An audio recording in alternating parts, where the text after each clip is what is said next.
Hello, welcome to Sabbatical Uncle Stories. So today's episode will be about generative AI and album covers. Let me start with the background. So over the years, I've been working with Roy to make music, and we have recorded quite a number of songs. What I'm going to do next is to curate and compile some of the songs, in total maybe 15 songs, into an album. And then this album needs an album cover. Previously, I've been using Fiverr to find people to help me make album covers. And these are some examples. And they usually cost within around 15 to 50 USD per job. So given the four covers, there were two that I absolutely like, the two grayscale covers, as you can see here. So the inspiration for these album covers, when I told the Fiverr artist, is to use the album of the Last Shadow Puppets debut album, The Age of the Understatement. I guess it's the framing of the model's pose. It looks very uncanny, like are the legs belong to the model? Like why is she like contorted that way?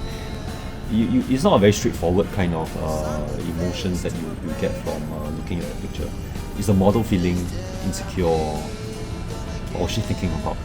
It's not so clear cut. So I think that's what makes an album cover interesting.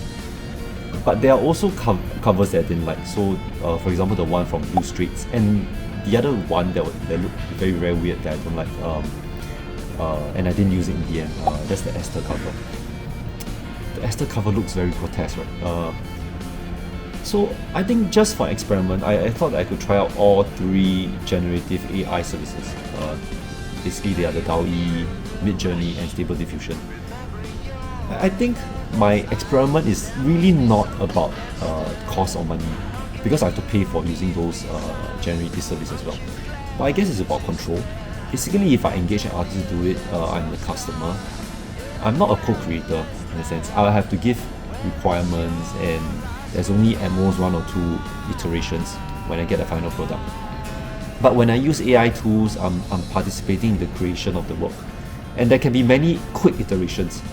And I have, like 3 services that I'm going to try out. So I feel like I will have greater ownership of the outcomes. I think I don't have a lot of expectations going into this experiment. This will also likely cost more than simply outsourcing to an artist to do the job. And I think the quality outputs may not be as artistic or as desired. So I'll go in with really minimal expectations. If all goes wrong, the generated outputs are not satisfactory, I'll just engage a Fiverr artist again. So basically, before today, I already signed up an account for each of the 3 services I'm going through. And I will just want to give a very quick overview of the price and also the terms. So let's start with Midjourney. So basically, there's many tiers. So I went for the basic plan. I just paid like $10, and I'll get, I guess, more than enough GPU time. For DALL-E, I paid like 15 USD for some credits. Finally, for Stable Diffusion, it's free, so I can get started. And basically, apparently compared to the other 2 services, it doesn't collect any information nor store the generated image. Okay, hang on. No, so before we actually get started, I went to do some research on how do you do prompts properly. It's not so simple, right?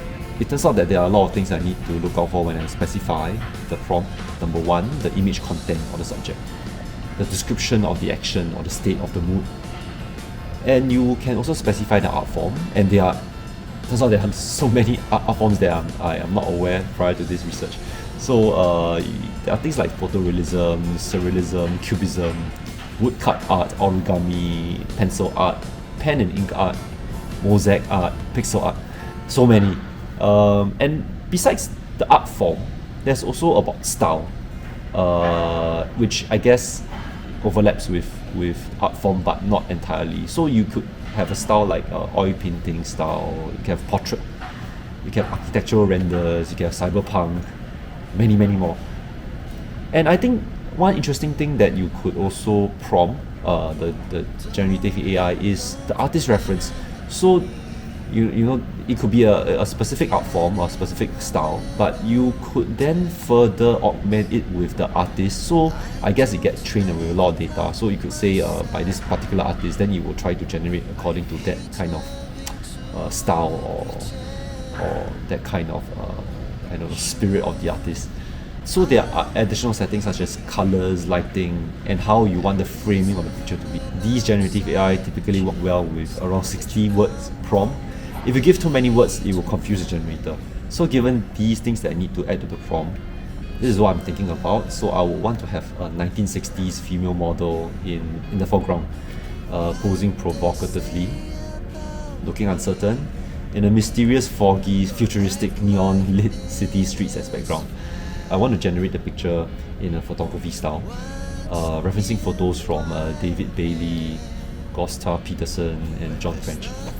And finally, for the additional settings, I want to generate a square image. It will be grayscale, similar to the two previous album covers that I like, and also with a thin white border with sunset light source from the left. Okay, let's get started. The first one I'll try is DALL-E. So basically I just go to the page and I already created my prompt. It's fortunately under 60 words, so maybe I have some room to work with later on when I try to refine the prompt. So let's see what turns out. This doesn't look good. Maybe I'll see if Stable Diffusion have the same problem. Let's enter the same prompt.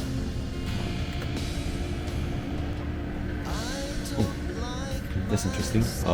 So for Midjourney, you have to do it via Discord. So instead of a web browser, I'm supposed to type the command imagine here, and then create the prompt. The prompt is here. Let's see. Oh wait, so I have to accept the terms of service first. Waiting to start.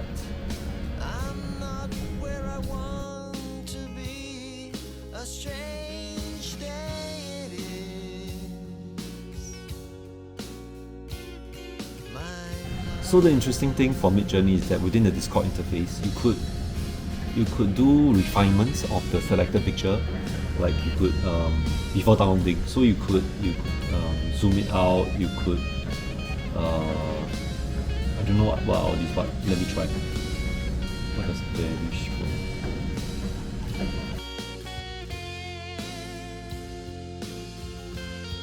And then I also tried out the zoom out, which I like. Quite like, I think it's much closer to what I'm thinking about. And also you could shift the subject of the picture to a certain direction. Oh no, wait.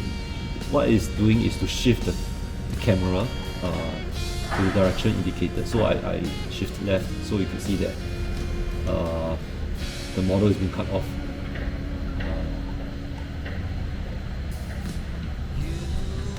So quite interesting. Let me download them and then we can compare them. I think the next step is to make sure that we get DALL-E to work so that I can have a fair comparison. Okay, let me modify the prompt. So what I'll do is to change the word provocatively to, I guess, defiantly, and see if it works. Okay, it seems to work. So I guess it has a list of words that it doesn't like. Okay, it has come out with results. Let's download all the pictures and then we can make a first round assessment. Okay, so let's review the photos. I think to step back, given the first round, I would say that none of them immediately strikes me as, yeah, this is the cover that I want. So I would likely not try Stable Diffusion for the next round to save time. I thought that the image generated looks a bit odd. There are some nonsensical words at the back, and the model's face looks a bit like contorted, so I probably won't use this. Between DALL-E and Midjourney, I thought that the quality of the image generated by Midjourney is much better. But maybe I'll go into DALL-E first. I thought that this looks like Lionel Messi, but I think that the images of the model generated by DALL-E looks more authentic a bit more than the model looking like, you know, very very glamorous model looking like generated by Midjourney.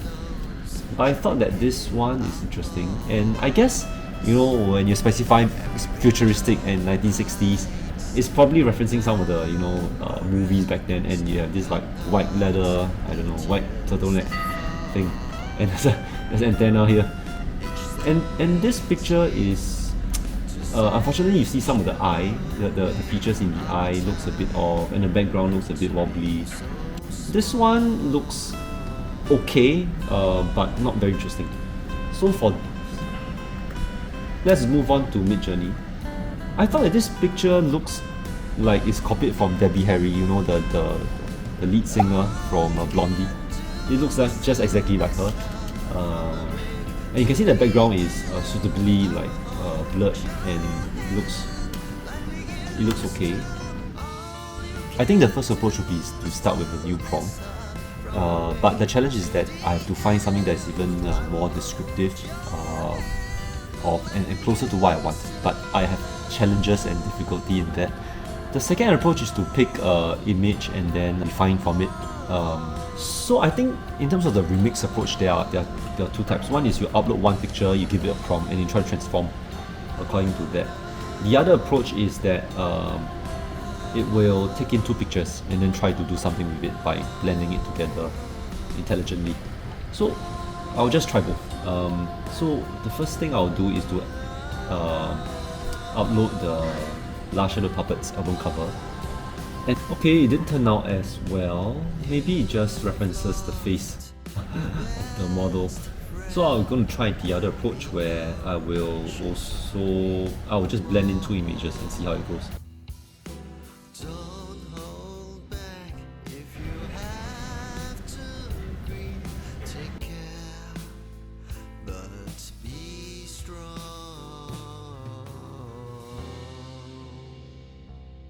So I actually kind of like it. It does conform to the Large Shadow Puppet debut album cover kind of feeling, the vibes. I like the one at the bottom left, this one.